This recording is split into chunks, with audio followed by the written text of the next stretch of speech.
찌라시님 나와 계시죠? 네, 안녕하십니까. 예. 박근혜가 구속영장 실질 심사를 받으러 들어갔고요. 그 네. 결과를 이제 만나게 될 날인데 어떻습니까? 뭐 굉장히 역사에 중요한 의미가 있는 날 아니겠습니까?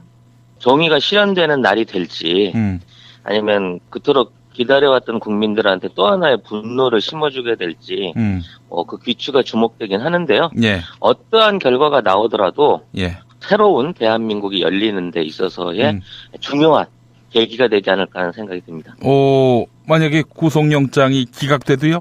만일 그게 기각이 된다면 국민들의 어떤 지금까지 박근혜 정부에 대한 비판 여론 또는 지금에 있는 친박 세력들에 대한 단죄의 여력이 더 높아질 거고 오히려 홍준표를 비롯한 바른당과 자유한국당의 어떤 대선 가도에 굉장히 악영향을 미칠 수 있는 그런 밑거름이 될 수도 있는 거죠. 그렇죠. 서울구치소에는 못 가지만 삼성구치소에 들어가는 거 아닙니까? 삼성동에 있는 삼성구치소. 네, 결과는 마찬가지 아닐까요? 원래 잘 안 돌아다니시는 분이잖아요. 그렇긴 합니다. 감옥 생활 적응 잘할 것 같아요. 머리하고 변기는 어떻게 해야 될지 그 점은 좀 걱정이 되네요. 그렇죠. 예, 그 점이 가장 큰 문제거리가 되겠습니다. 장시호, 그러니까 최순실의 조카지요. 장시호가 통일은 대박이다 이 말을 했을 때 박근혜가 대통령을 한번 더 해먹을 생각으로 통일은 대박이다 이렇게 표현한 것이다라고 이야기했다고 하는데 정말 그렇게 되면 통일은 대박인데 본인만 대박인 거 아닙니까? 그렇죠. 이제 한반도의 분단 상황을 해결한 통일 대통령으로서 새로운 개헌을 통해서든 어떠한 방식으로든 지금의 단임제 룰을 깨고 본인이 초대 통일 대통령으로 오르겠다라는 어떤 그런 포부를 가졌던 것 같은데요. 네.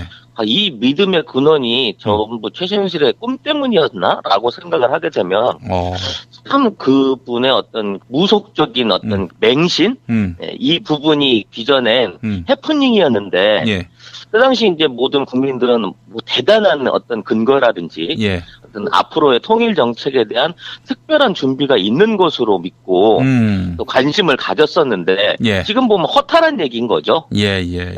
그 스포트라이트라는 JTBC 프로그램에서 이제 폭로된 거 아닙니까, 그게? 네네. 그러니까 이런 거죠. 박근혜가 확신하고 있었던 것이 수년 내로 북한이 무너진다. 그럼 자연스럽게 그 영토는 남한에 복속되고 따라서 본인이 이제 남북한 통일 정부의 첫 수반이 될 것이다. 이런 그림인데 이거 너무 날로 먹는 거 아닙니까?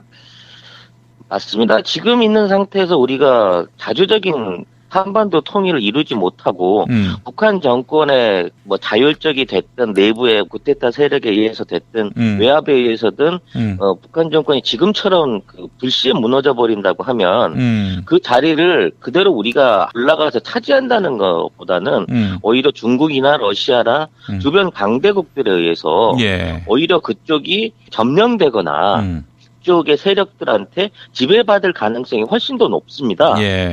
그러니까 양국 정부가 충분한 대화와 타협과 교류를 통해서 자연스럽게 정치적으로 경제적으로 순차적으로 통일해가는 모습을 만들어냈어야 되는데 그런 플랜 전혀 없이 저기가 그냥 무너지면 그냥 무혈 입성할 수 있을 것이다라는 상상을 했다는 것 자체가 정치적으로 외교적으로 생각이 있는 사람인가 싶은 거죠.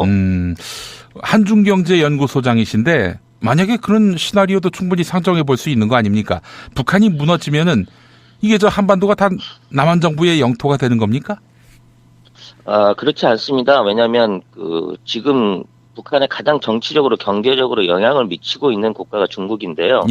중국은 한반도를 대륙으로 침투해 들어오는 일본과 미국 세력의 일종의 완충지대로 생각하고 있기 때문에 북한 정권이 존재하거나 아니면 통일이 되더라도 중국의 우호적인 한반도의 정권이 들어서는 것을 최선의 정치 목적으로 하고 있습니다.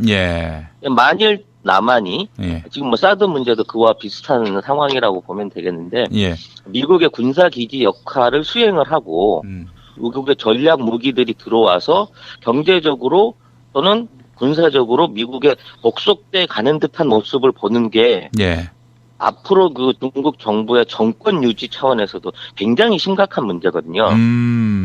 좀 더 구체적으로 설명을 드리자면 예. 시진핑은 이제 올해로 예. 집권 5년을 마치고 예. 올해 11월 달에 5년 후에 자기 권력을 승계할 사람들을 네. 뽑아야 되는 중대한 그 선거를 앞두고 있습니다. 선거가 아니라 회의죠. 예. 그 상황 하에서 지금 시진핑이 자기 사람을 씹어서 자기 위주의 다음 정권을 만들어내는 그걸 위해서는 지금 미국하고 중국 간에 벌어지고 있는 경제적, 군사적 갈등의 부분 안에서 강경한 모습으로 국민들한테 신뢰를 심어줘야 되는 겁니다. 예. 이 중요한 시점에 뭐 일방적인 미국의 요구를 받아들인 사드가 대한민국에 배치가 됐고 그런 정권이 탄생해서 유지된다고 하는 거는 시진핑 정부로서는 외교적으로 굉장히 큰 타격을 입을 수밖에 없는 것이기 때문에 예. 그 11월 달까지는 지금의 사드에 의한 사드를 원인으로 보지 않더라도 너무 친일 친미로 돼 있는 현재 정권에 대한 중국의 압박은 내외적으로 그치지 않고 더욱 강경해질 것이 분명하고요. 예. 그 11월 선거가 지난 이후에 뭐 제재를 풀거나 대화 국면으로 돌아갈 수 있는 계기가 마련될 것으로 예상이 됩니다. 예, 그래요. 한마디로 얘기해서 지금 중국이 눈을 시퍼렇게 뜨고 있는데 이 북한 체제 붕괴가 결국 뭐 남한으로 자연스럽게 영토가 이양되는 그런 상황을 허용하지는 않을 것이다. 이런 말씀이군요. 네. 예. 지금 이제 중국의 주력 미사일 부대가 이제 동풍 미사일이라는 부대가 있는데요. 예. 이게 이제 사거리가 800km에서 1000km 좌우되는 중국의 주축 미사일들입니다. 예. 근데 이 미사일 기지가 전부 한반도와 중국의 국경선 부분에 위치를 하고 있기 때문에 예. 만일 군사적으로든지 어떤 그 문제가 생기거나 미군과의 그 한반도 안에서의 국지전이 벌어지게 된다면 한반도 전역이 다 사정권 안에 있는 거고요. 예. 예. 전 세계에서 가장 많은 기갑부대를 가지고 있는 중국이 그 기갑부대의 사단들을 실제 압록강 주변에 배치를 하고 도하 훈련을 꾸준히 하고 있다는 외신이 있습니다. 예. 예. 그러니까 만일에 북한의 정권이 위험해지거나 이 정권의 어떤 그 변개가 생기게 되면 예. 즉각적으로 개입할 준비를 하고 있기 때문에 예. 지금 상태에서 북한이 그냥 무너져 버린다고 하면 오히려 중국과 우리가 국경선을 맞대고 있는 또 새로운 그 외교 공무원을 맞이하게 되는 거거든요. 예. 예.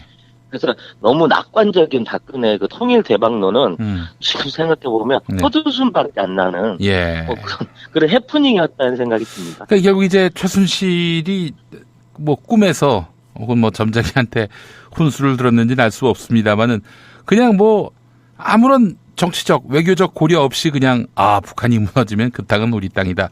대박의 수익 모델이 생긴다. 박근혜를 한반도의 초대 통일 대통령으로 세우면 이 201을 했다는 거 아닙니까?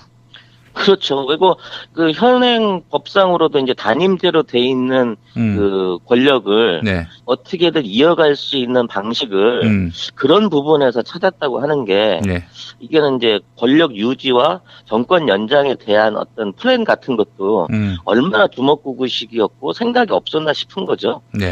저는 그 당시에 뭐 미국 정보국이라든지 어떤 뭐 이런 데서 체제 붕괴의 조짐이 뚜렷이 보인다든지 아니면 평화 통일을 하기 위한 그 모종의 어떤 프로젝트가 진행 중이지 않을까 하는 일말의 기대를 가져봤습니다만 그런 정황은 전혀 보고되지가 않았습니다. 지금까지. 하여간 웃음만 납니다.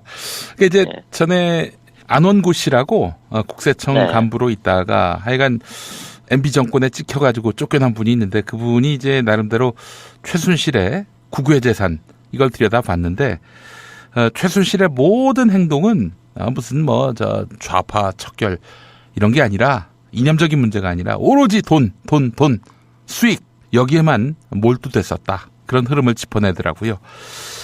결국 통일 대박 역시 최순실의 어떤 수익 창출을 위한 매개였을 뿐이지 뭐 통일에 대한 뭐 구체적인 플랜이나 비전 속에서 나온 것은 아니다. 이렇게 볼 수 있는 것 같아요. 아마 그 북한에 있는 자산들을 사유화해서 그걸로 좀 더 많은 돈을 벌어볼 궁리를 하지 않았을까. 그런 생각도 가능한 거죠. 따지고 보면. 매국노들 철저하게 응징돼야 할 것이라고 저는 생각을 하고요. 내일이 그 첫째 계기가 되기를 간절히 바라고 있습니다. 방송 나갈 시점으로는 바로 오늘이 되겠습니다만은. 예. 네. 예. 하여간 오늘 결판이 날 겁니다. 역사의 정의가 살아있는지. 자, 지라시님, 이 이야기도 한번 해봤으면 좋겠어요. 공교롭게도 이제 3월 31일, 오늘은 홍럼프가 자유한국당 대선 후보가 될 가능성이 대단히 높은 날입니다. 자, 그런데 지금 홍럼프는 말이죠. 노무현은 뇌물 대장이다. 뇌물 먹고 자살했다. 이런 식으로 이야기하고 있는데, 물론 그런 홍준표의 정치 노선에 반대하는 분들은 기겁을 할 그런 망언이지만, 근데 그럼에도 불구하고 계속 이런 얘기들을 꺼내는 것은 어떤 반노 마케팅의 일환이 아니겠는가, 이런 생각이 드는데요. 어떻게 보셨어요? 말씀하신 대로 당면한 과제가 그나마 이제 경쟁 상대로 볼 수 있는 김진태 의원을 누르고 본인이 어떻게든 이제 31일 날 오늘 후보를 확정시키는 데 있을 건데요. 예. 지금 후보들 간의 어떤 경쟁 또는 서로 주고받는 대화들, 공개 토론안에서 오가는 얘기들이 시정 잡배나 할 만한 인신 공격과 아주 비열한 언사들이 그대로 방송을 타고 드러나고 있어요. 예. 그러니까 단순하게 지금은 이제 국무위원이라고 하는 전 대통령에 대한 얘기를 꺼낸 게 아니라 전방위적으로 본인의 어떤 그 존재감을 부각시키기 위해서 정말 이 정도 수준밖에 안 되는 사람들인가 싶을 정도의 막말들을 쏟아내고 있거든요. 예. 그 부분 안에서 지금 뇌물에 대한 부분이 지적된 것은 예. 본인도 사실 뇌물죄에 연관돼서 지금 대법원 선고를 앞두고 있지 않습니까? 예. 그러면서 이제 김진태 의원한테 나는 무죄를 받지 않았느냐라는 식으로 얘기를 하는데 또 정권이 바뀌고 사법정의가 바로 이루어지게 되면 박근혜 뇌물죄가 인정되는데 홍준표가 뇌물죄가 성립 안 할 이유가 없거든요. 그렇기 때문에 후보로 나오더라도 그럴 리는 없겠지만 당선이 된다고 하더라도 이게 정상적인 도덕성을 갖춘 대통령으로 자리를 잡을 수가 없는 거죠. 그러다 보니까 비교가 될 수 있는 다른 대상을 같이 물고 늘어져 가지고 자기 자신에 대한 일종의 핑계거리를 만드는 데 지나지 않는 것 같고요. 이런 식의 막말을 통한 주변의 시선 집중을 통해서 자유한국당의 후보가 된다고 하더라도 본선에서도 이런 유로밖에 정치 공세를 펼 수 없는 사람이라는 게 드러나 버린 거죠. 아니 근데 말이죠. 전략적으로 그게 맞는 전략입니까? 아니 노무현 전 대통령이 지금 가장 존경받는 전직 대통령으로 꼽히고 있는데 박정희를 누른 지 오래예요. 그럼에도 불구하고 다수 국민의 표를 받아서 대통령이 되겠다는 사람이 다수 국민의 지지를 받고 있는 전직 대통령을 비방모략한다? 무슨 목적과 목표를 갖는 전략인지 도무지 이해가 안 됩니다. 물론 홍준표가 기대할 만한 또는 의미가 있을 만한 지지를 얻어낼 수는 없을 겁니다. 근데 그걸 위해서 유일하게 공략할 수 있는 방법은 현재 이제 대구, 경북, 경남, PK에 있는 정통적인 지역 정서를 호소하는 수밖에 없을 거거든요. 그러다 보니까 그쪽 지지자들한테 쉽게 말하면 노무현 전 대통령에 쏠려있던 호감 부분을 어떻게든 깎아내려야 하는 일종의 지산과제가 있는 것이고 나중에라도 어떤 그런 공방 내지는 누가 영남의 적자인가, 누가 영남을 위해서 정치를 할 수 있는 사람인가 이런 거를 하기 위해서라도 지금의 이 노무현의 그림자를 벗겨내기 위한 굉장히 고단수적이고 치졸하긴 하지만 정치적 계산이 돼 있는 그런 이제 발표고 그런 이제 어록이다라고 인정을 해야 될 것 같습니다. 그렇다면은 지금 말씀을 들어보니 홍준표는 이번에 대통령이 될 마음이 없다. 이런 뜻으로도 읽힙니다. 대세가 이미 기울어져 있기 때문에 지금 있는 상황에서 자신이 당선되리라고 믿지는 않을 것 같고요. 그렇기 때문에 실은 경남도지사 보궐선거 못하게 꼼수를 쓰는 거 아닙니까? 근데 그거는 법적으로 본인 혼자의 계산인 거고요. 선관위가 일요일이라도 그 사퇴서를 받아서 처리해버리면 되는 거기 때문에. 그렇긴 하네요, 보니까. 그게 문제될 수 있는 사안은 아닐 겁니다. 근데 이건 이제 본인의 생각으로 그렇게 잡고 가는 거고요. 홍준표 입장에서는 다음 그 본인의 정치적 행보나 어떤 정치적 행명을 위해서라도 어떻게 해서든 영남 안에서라도 30-40% 이상의 지지표를 받아내야 되는 게 지상 과제인 거고요. 만일 그걸 못하게 된다면 그동안 어떤 그 여권, 그러니까 지금의 새누리당이 가져왔던 정치적인 본산 자체를 민주당에 그대로 내주게 되는 결과가 있게 되는 거거든요. 예. 그러면 재기불능이 되는 거죠, 현재로서는. 이번 선거 자체뿐만이 아니라 앞으로 뭐 총선에서도 지방선거에서도 도저히 이길 수 없는 당으로, 소수당으로 정치 세력으로 전락할 수 있는 부분이 있기 때문에 어떻게든 뭐 사활을 걸고라도 지금과 같은 비상식적인 정치 공세들을 풀어냄으로 인해서 지역 정산에 나이 많은 어르신들의 어떤 그 동의와 지지를 구해보려고 하는 마지막 전술인 거죠. 이제 홍준표가 내세울 수 있는. 또 그런 면도 있고 워낙 홍준표가 이 당에서 마이너니까 그렇지 않습니까? 네. 마이너 아니에요. 그러니까 그렇죠. 확실하게 그 주류로 뿌리 내리기 위해서 자유한국당의 그 대의가 그런 거 아닙니까? 노무현 반대, 좌파 반대. 그러니까 그 정서의 정면으로 호소할 수 있는 길은 다른 무엇보다도 뭐 정책에 대한 비난보다는 노무현이라는 일개인에 대한 비난으로 이렇게 확실하게 자기 색을 드러냈을 때 TK의 주류로도 자기가 우뚝 설 수 있다라고 판단한 것 같습니다. 현재 홍준표 지사의 지지율이 10%를 넘지 않고 있습니다. 예. 홍준표 지사는 32일 날 후보 경선이 끝나고 나면 어찌 됐든 대연정에 대한 제안을 주고받을 수밖에 없는 입장인데 예. 그 안에 어떻게든 의미가 있는 지지율 회복을 못하게 되면 앞으로 혹시라도 있을 수 있는 범여권의 정계 개편이 예. 지금까지 가장 높은 지지 수치를 받고 있는 안철수를 중심으로 이루어질 가능성이 높기 때문에 지금 시간이 없는 거예요.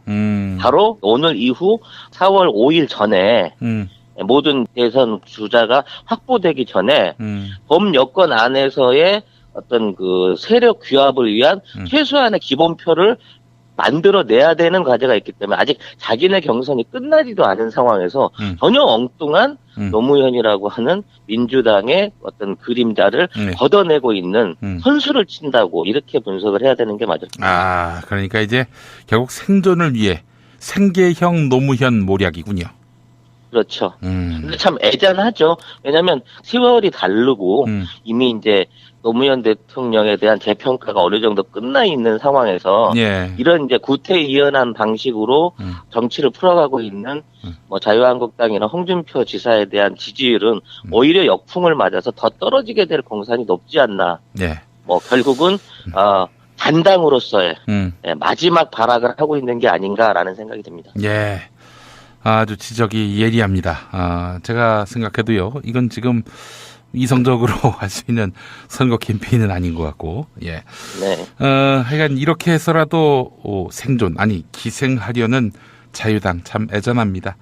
자유당의 혁신을 위해서는 뭐 김용민 밖에는 대안이 없다라는 점을 오늘 또 다시 한번. 네, 저도 적극적으로 그 부분을 좀 강조를 하고 싶습니다. 아직까지 당적 회복하시고 계신 건가요? 제가 지금 시간이 없어서 그런데 변호사까지 다 얘기가 됐습니다. 그 지위를 회복하는 그런 법적 투쟁 공언했고요. 실행에 옮길 겁니다. 예. 선거 운동에 들어가시게 되면 제가 적극적으로 돕도록 하겠습니다. 알겠습니다. 자, 오늘 말씀 너무 잘 들었습니다. 고맙습니다. 네, 감사합니다. 대륙으로 침투해 들어오는 일본과 미국 세력의 일종의 완충지대로 생각하고 있기 때문에 북한 정권이 존재하거나 아니면 통일이 되더라도 중국의 우호적인 한반도의 정권이 들어서는 것을 최선의 정치 목적으로 하고 있습니다. 만일 남한이 지금 뭐 사드 문제도 그와 비슷한 상황이라고 보면 되겠는데 미국의 군사기지 역할을 수행을 하고 미국의 전략 무기들이 들어와서 경제적으로 또는 군사적으로 미국에 복속돼 가는 듯한 모습을 보는 게 앞으로 그 중국 정부의 정권 유지 차원에서도 굉장히 심각한 문제거든요. 좀 더 구체적으로 설명을 드리자면 시진핑은 이제 올해로 집권 5년을 마치고 올해 11월 달에 5년 후에 자기 권력을 승계할 사람들을 뽑아야 되는 중대한 그 선거를 앞두고 있습니다. 선거가 아니라 회의죠.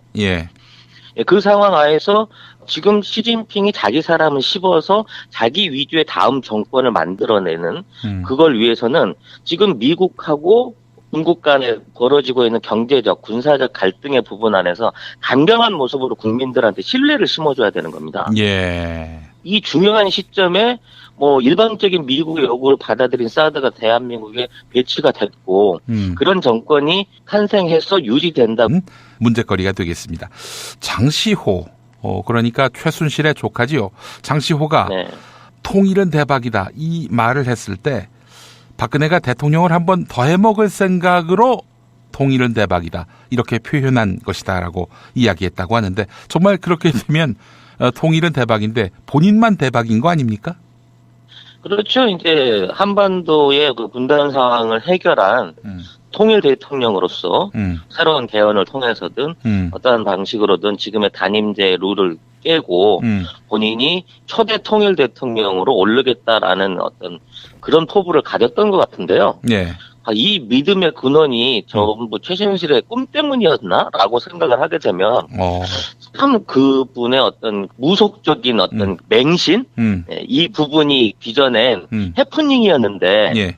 그 당시 이제 모든 국민들은 뭐 대단한 어떤 근거라든지 예. 어떤 앞으로의 통일 정책에 대한 특별한 준비가 있는 것으로 믿고 또 관심을 가졌었는데 예. 지금 보면 허탈한 얘기인 거죠. 예. 그 스포트라이트라는 JTBC 프로그램에서 이제 폭로된 거 아닙니까, 그게? 네네. 예. 그러니까 이런 거죠. 그 박근혜가 확신하고 있었던 것이 수년 내로 북한이 무너진다.